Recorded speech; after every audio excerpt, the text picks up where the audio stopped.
라디오로 직접 보시면서 들으실 수 있습니다. 오늘 유튜브로 한 600분 가까이 들어오셨네요. 감사드립니다. 자, 첫 코너 뉴스픽으로 문을 열겠습니다. 화요일, 목요일은 이 두 분이 지켜주고 계십니다. 신보라 국민의힘 전 의원 안녕하십니까? 네, 안녕하세요. 조성실 정치하는 엄마들 전 대표 안녕하십니까? 네, 반갑습니다. 네. 자, 오늘 민감한 얘기를 처음부터 좀 해보도록 하죠. 여성과 사회적 약자를 위해서 목소리를 내온 범죄심리학자 이수정 교수.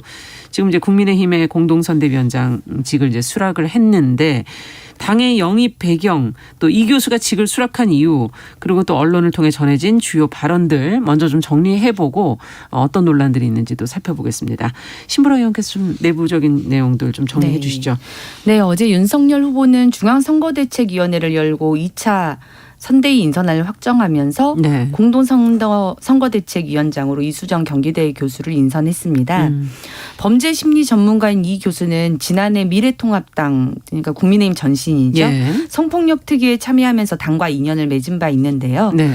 최근 이준석 대표는 이수정 교수 영입을 공개적으로 반대하기도 했습니다. 네. 이양수 수석 대변인은 이에 대해서 이준석 대표는 2030 특히 남성들의 지지를 많이 받고 있는데 이 교수는 2030을 비롯해 많은 여성분의 지지를 받고 있다. 정당이라고 하는 것은 용광로 같은 곳이라 여러 대표성 있는 분들이 모여 보다 나은 정책이 결정되기 때문에 그런 차원에서 이 교수를 모시게 된 것이라고 설명을 했습니다. 네. 이수정 교수 또한 언론 인터뷰에서 저는 음주가 감경 요인이 되면 안 된다고 십수년 동안 계속 주장해온 사람이다. 이재명 후보와 관련된 교제살인 사건에 대한 보도가 제가 국민의힘 선대위 합류를 결심한 데 영향을 줬다고 밝혔고요. 또한 윤 후보의 여성 정책이 너무 빈약하기 때문에 그곳으로 간다. 잘 모르는 건 가르치며 나아가면 된다라고 밝혔습니다. 앞서 이준석 대표는 한 라디오 인터뷰에서 선대위는 인사로 앞으로 방향성을 보여줘야 되는데 예. 이수정 교수가 생각하는 여러 방향성이라는 것이 지금까지 우리 당이 올해 들어 견지했던 방향성과 일치하는 것에 대해서 의문이 강하게 든다고 말했고요. 후보가 결심을 하면 당연히 영입할 수 있는 것이긴 한데 우리 지지층에게는 혼란을 줄 수도 있다고 네. 덧붙이기도 했습니다. 자, 지금 보도가 나온 내용들 정리해 주셨는데 이수정 교수의 입장과 또 이준석 대표의 입장, 윤석열 후보의 뭐 영입 의지는 강했다 이렇게 지금 알려지고 있는데요. 이 안에서 어떤 역할을 할 수 있을지 두 분의 생각을 좀 들어보고 싶습니다. 조 대표님께서 먼저 좀 얘기해 주시죠. 저는 먼저 이수정 이제 공동선대위원장님 앞으로의 정치 행보 굉장히 응원한다고 말씀드리고 싶고요. 네. 지금 뭐 민주당을 비롯해서 또 일각에서는 국민의힘 선대위 합류를 두고 굉장히 뭐 비난 여론들이 또 일기도 하고 있습니다. 네. 근데 저는 굉장히 위험한 정치가 뭐냐면 이분법적 세력화에 갇혀 있는 정치라고 생각하거든요. 그러니까 결국에는 뭐 보수와 뭐 민주 진보 진영으로 이제 분류되는 각 정당이 제시하는 여러 가지 방향성이 예. 과연 현재의 시대적 효용이 가장 우리에게 필요한 것이 무엇인가를 견주고 국민을 설득하고 때로는 국민 의견을 경청하는 것이 정치인의 역할인데 예. 현재 그런 부분에서 내 편에 합류하지 않으면은 너는 틀렸다 혹은 악이다 이렇게 규정짓는 정치가 굉장히 많이 유행처럼 번지는 것 같아서 그게 굉장히 현재 위험한 요소라고 생각을 해요. 네. 그래서 좀 들어오기 전에 관련 기사를 보다가 깜짝 놀랐던 게 이재명 캠프의 현근택 대변인이 예. 본인 SNS에 국회의원 한번 하고 싶다고 하면 안 되냐. 왜 민주당 탓을 하느냐. 그렇다면 그전에 국민의힘과 관련해서 뭐 자문을 했다든지 이런 여러 가지 직을 맡았던 것도 과연 이번에 뭐 언급된 이재명의 변호 때문이었냐라는 방식의 뭐 비난조에 가까운 글을 올렸던데 저는 이런 것들이 민주당 진영에 전혀 도움이 되지 않는다고 생각하고 왜냐하면 결국에 대화가 가능한 협치가 가능한 최저선을 만드는 게 정치인의 역할이기도 하거든요. 예. 그런 의미에서 지금 뭐 국민의힘과 뭐 민주당 할 것 없이 그리고 여러 다른 소수 정당들과 이렇게 할 것 없이 대화의 협치가 가능한 선을 만드는 거가 굉장히 중요하고 그 협치가 가능한 최저선이라는 거는 평등과 인간 존엄의 문제에서 그렇죠. 사회학적으로 현재 우리가 갖고 있는 문제가 무엇이고 어떻게 사회적 갈등 비용을 줄일 것인가 이런 부분에 대해서 대안을 만들어야 하는데 그런 부분에서 당내에서 아까 용광로 같다고 표현이 됐던데 네. 그러니까 당내에서 그러면은 과연 현재 국민의힘이 내놓을 수 있는 국민에게 줄 수 있는 답이 무엇인지 건전한 토론을 이끌어내고 그것이 또 대화의 장을 만들어낼 수 있다는 점에서 좀 기대하는 바가 큽니다. 네. 어쨌든 정치라는 것은 협치 같이 가는 건데 그를 위해서는 방향을 어디로 지금 현재 목표가 무엇인가 태도를 어떻게 갖느냐 이런 것들이 굉장히 중요하다. 지금 많이 간과하고 있는 부분이긴 하네요. 자, 신보라 의원께서는 어떻게 보십니까? 네, 저는 이수정 교수의 이제 선대위 합류 정말 환영할 만한 일이라고 생각했고요. 네. 실제 이제 이수정 교수를 영입한다는 내용이 언론에 먼저 한번 보도가 된 이후에 예. 이준석 대표가 공개적으로 이건 좀 우리가 지금 가는 방향성과 맞지 않다 이렇게 해서 공개적으로 반대를 했었는데 이제 그런 과정에서 실은 이 영입이 물 건너가는 것 아니냐 하는 조금 우려가 있었는데 다행히 선대위 합류가 최종 결정이 돼서 네. 이 여성 정책, 약자를 위한 보호 정책 측면에서 국민의힘이 보여줄 수 있는 정책적 부분들이 훨씬 더 보강될 수 있겠다라는 생각이 듭니다.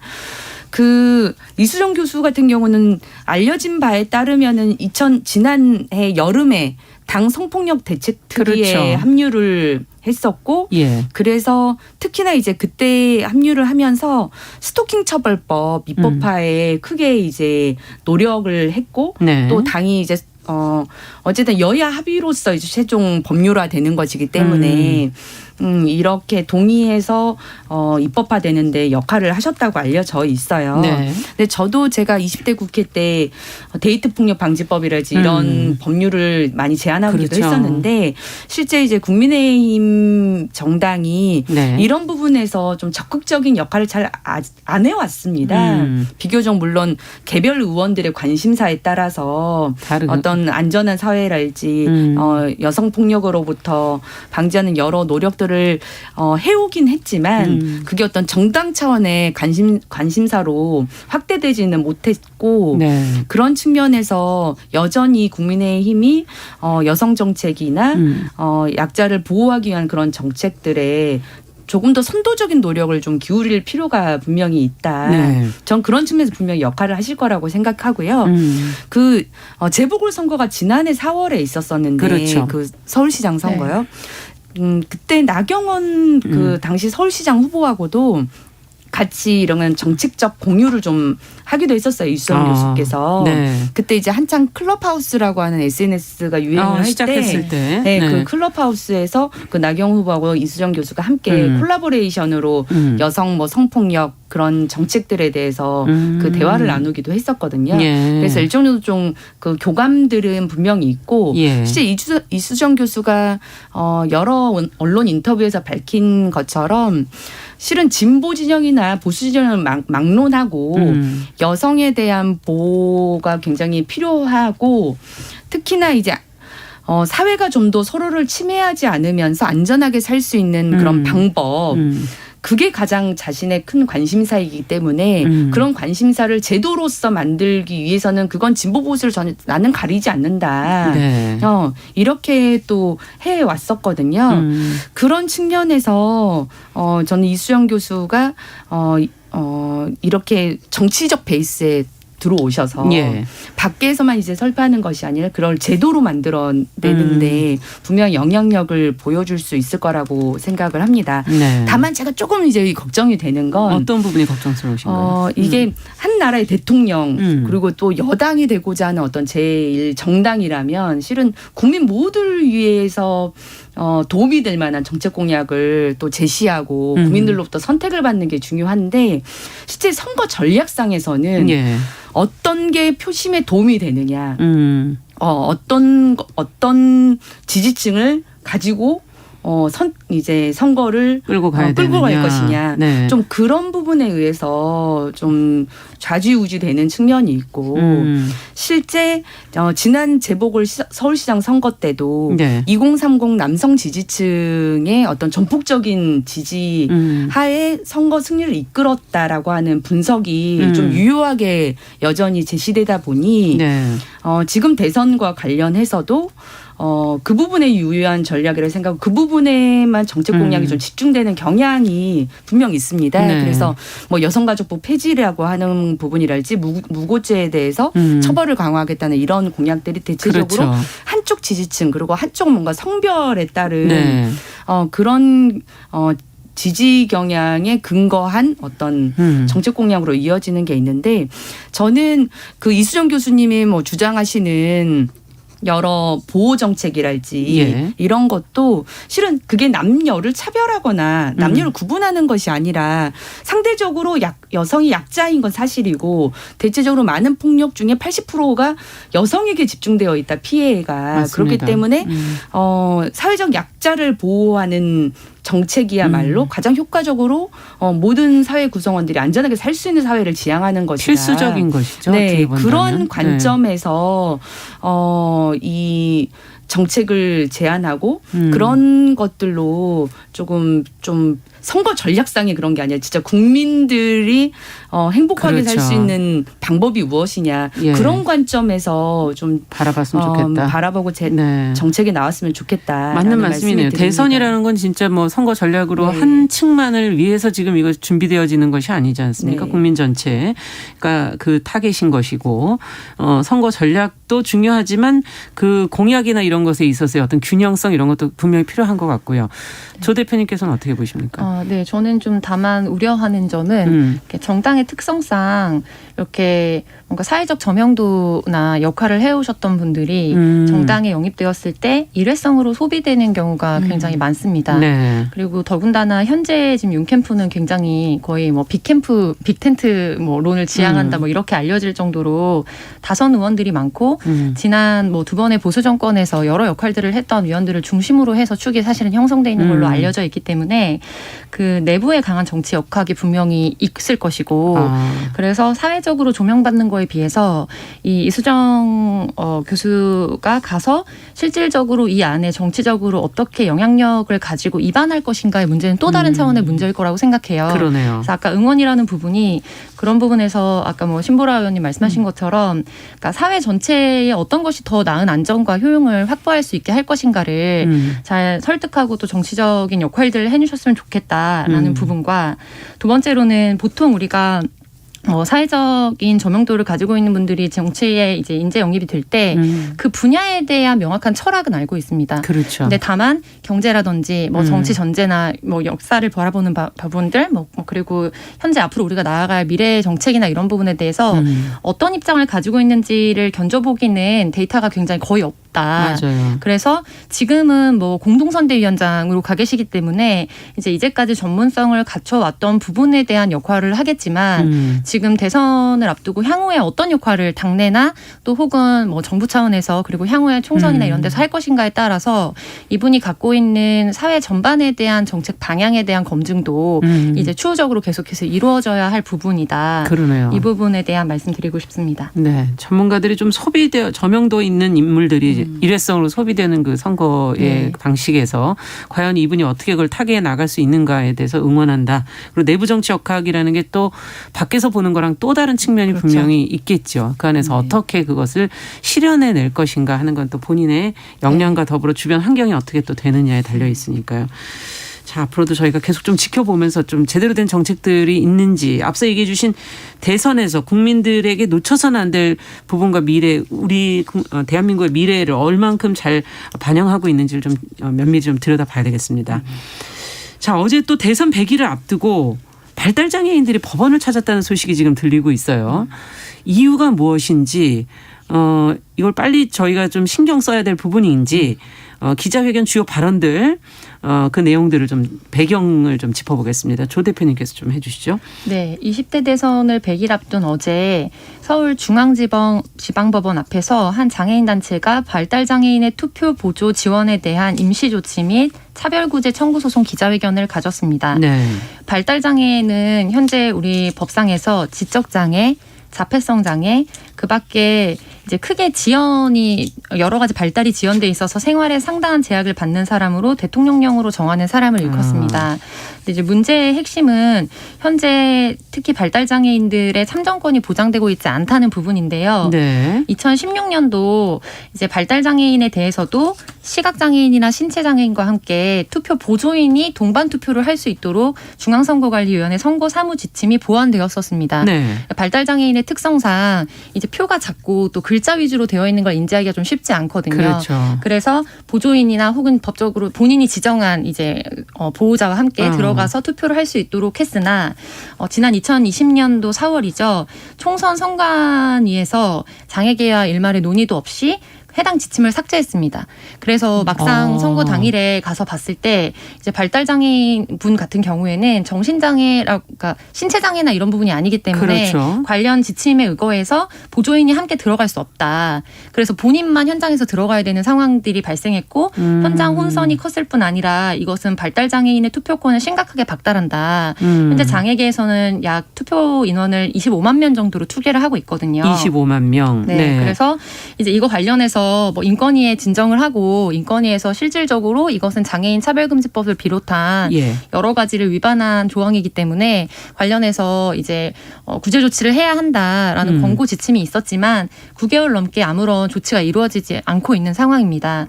그래서 어제 100일을 앞두고서 네. 법원에 투표 보조 지원이 가능하도록 임시 조치를 해달라. 임시 조치라는 거는 판결이 나기 전에 이 사안에 대해서 법원이 조치를 하게 되면은 이제 법원이 구속력을 가지고 거기에 대해서 명령을 할 수 있는 제도이거든요. 그렇군요. 네, 그래서 이런 이야기 주장들이 있었고 이거의 문제의 핵심은 발달 장애인의 자기 결정권과 그리고 장애인 관련법의 한계입니다. 그러니까 보통 발달 장애인이라고 하면 자기 스스로 자기 삶을 결정할 수 없다라고 많이들 생각하는 게 가장 큰 편견인데요. 네. 몇 년 전에 굉장한 어려움 끝에 도입됐던 법이 있는데 그 네. 법명이 발달 장애인의 단순히 차별을 금지하는 것이 아니라 권리 보장 및 지원에 관한 법률입니다. 예. 그래서 스스로 결정할 수 있도록 한다. 그것을 돕는다라는 것이 가장 핵심적인 법안이에요. 그래서 투표를 할 때에도 본인이 스스로 결정을 할 수 있도록 하되 그것을 어떻게 보면 누군가가 도구적으로 도와주는. 도울 수 있는 역할을 할 수 있도록 지원해야 하는데 현재는 그 부분이 굉장히 부족하다는 점과 현행 헌법이나 공직선거법 그리고 장애인 차별금지법 등에서 장애인의 참정권을 보장하고 차별을 금지하고는 있지만 실질적으로 명분에만 그치고 구체적으로 뭔가 조항이나 현장에서 적용이 되고 있지 않고 예산이 확보되지 않고 하기 때문에 뭐 차별이 없는 것처럼 보이지만 너무나 여실하게 차별을 그러네요. 경험하고 이건 있는 아주 상황이다. 기본권 아닙니까? 네, 그렇습니다. 네. 비밀 투표가 어려운 부분들도 장애인 투표권에서 굉장히 큰 문제가 되어 왔고요. 예. 그래서 이번에는 투표 보조 지원에 대한 제안을 했지만 사실 그간 발달 장애인을 비롯한 장애계에서 요구를 해왔던 거는 투표 이제 명부에 네. 최소한 이제 로고라도 들어갈 수 있게 해달라. 왜냐하면 글자를 인식하는 것이 상대적으로 어렵고 이미지 중심으로 인식을 하는 특성이 있거든요. 그렇군요. 그래서 그리고 이거는 해외 사례도 충분히 있는 부분들이기 때문에 조금만 법안이나 또 아니면은 관련된 예산만 확보하면 충분히 예. 개정이 가능한 부분인데 이런 부분에 대해서 전혀 보장이 되고 있지 않은 부분 그리고 마지막으로 어제는 이제 기자회견을 법원 앞에서 했습니다만 예. 현재 국회 앞에서 장애인 탈시설 지원 등에 관한 법 제정 추진 활동과 또 같이 하고 있죠. 네, 그리고 며칠 전에는 잇따라 발생하고 있고 수십 년간 계속 반복되어 온 발달 장애인들의 학대로 인한 사망이나 그러니까 본인 보호자가 자신의 자녀를 살해한 후에 본인이 자살을 한다든지 혹은 이제 여러 가지 기타적으로 일어나고 있는 사망 사건들에 대해서 추모하는 추모제가 있었습니다. 그렇군요. 그래서 우리가 꼭 주목하고 구조적으로 우리가 바꿔야 하는 부분이 무엇인지에 대해서 공론화를 이끌어야 하는 부분이다. 네. 이렇게 강조해드리고 싶습니다. 무엇보다 지금 이제 선거를 앞두고 있고 시간도 많지 않기 때문에 지금 그동안에 여러 가지 진정을 넣고 노력을 했음에도 불구하고 인권위에서 앞서 얘기해 주신 구제 지침까지 나온 상태 9개월이 지났는데도 아무 조치가 되지 않고 있기 때문에 기본적인 권리를 발달 장애인에 대한 이해가 일단은 좀 부족한 거 아닌가 하는 그런 생각도 들고요. 그렇다면 어떻게 이 문제를 풀어가야 될지 어떤 노력과 대안이 필요하다고 보시는지 두 분께 조금 더 조언을 구해보죠.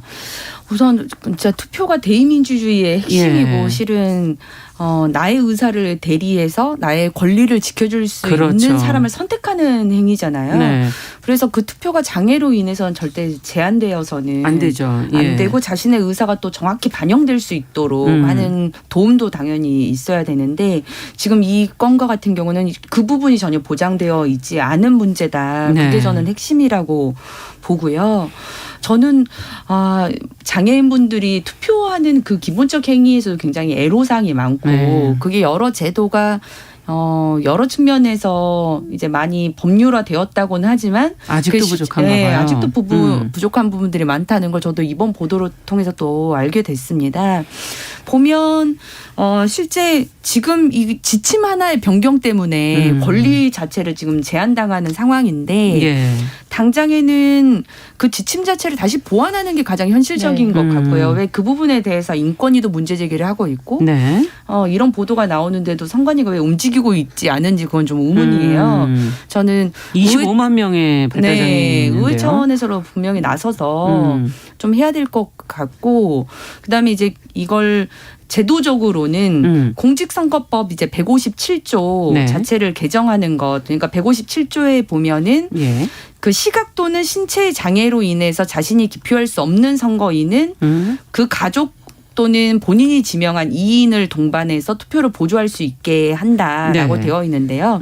이 시각 또는 신체 장애라고 되어 있다 보니까 이 빠진 신체 거군요. 장애를 선관위는 이제 협소하게 생각을 하는 거고요. 실제 이제 우리 장애인 복지법이나 뭐 장애인 권리보장법 이거에서는 장애인은 다 신체적, 정신적 장애를 다 포함하는 거거든요. 그렇죠. 그럼 당연히 이 공직선거법에서는 장애인에 대한 그 공직선거의 투표행위에 대한 차별 금지를 기본적인 이제 조항에 놓고 있기 때문에 어떻게 당연히 해석하느냐군요. 예. 근데 이제 네. 법률의 명확화, 이제 명문의 명확화를 위해서라도 공직선거법 자체를 이제 개정해서 네. 이거를 시각 또는 그냥 장애로 인하여라고 해서 포괄적으로 정리를 해준 다음에 그 이제 지침이 위임을 해서 그걸 구체화시킬 수 있도록 하거나 하는 방향이 그렇군요. 가장 좋을 것 같고요. 네. 아니면 알겠습니다. 예, 선거권 행사의 보장에서 바꾸거나 그렇게 하는 것도 좋을 것 같습니다. 네. 조 대표님께서 끝으로 한 말씀 네, 해주시죠. 인권위에서도 그 부분 지적했던 부분이고요. 저는 가장 중요한 부분은 그러니까 단순히 장애인을 도와준다 이런 것이 아니라 장애인을 사회 참여에서 배제하고 있는 우리 사회의 구조의 근본적 원인을 좀 돌아볼 필요가 있다. 네. 그래서 보통 장애인들 특히 중증 장애인이나 정신지체 장애를 갖고 있거나 등등의 그러니까 지체 장애를 갖고 있거나 정신 장애를 갖고 있거나 하는 경우는 시설 입소를 많이 하게 되어 있거든요. 그렇죠. 근데 과연 장애를 가진 모든 대다수의 사람들이 자연스럽게 시설에 가서 시설의 돌봄을 받고 사회와 격리되는 것이 맞는 것이고 옳은 그렇죠. 것인가에 네. 대해서 근본적 질문을 좀 던져볼 때다. 그래서 관련된 여러 가지 법안이 발의가 이번에 처음으로 되었지만 실질적인 뭐 상정만 될 뿐이지 논의가 되고 있지 않아서 그런 부분에 대해서도 지속적 관심 부탁드립니다. 네. 지금 여러 가지 근본적인 얘기들을 해주셨습니다. 고민거리를 많이 던져주셨네요. 뉴스픽 조성실 정치하는 엄마들 전 대표 신보라 국민의힘 전 의원 두 분과 함께했습니다. 감사합니다. 네, 감사합니다. 네, 정용실의 뉴스브런치 1부 마치고 잠시 후에 돌아오겠습니다. 11시 30분부터 일부 지역국에서 해당 지역 방송 보내드립니다.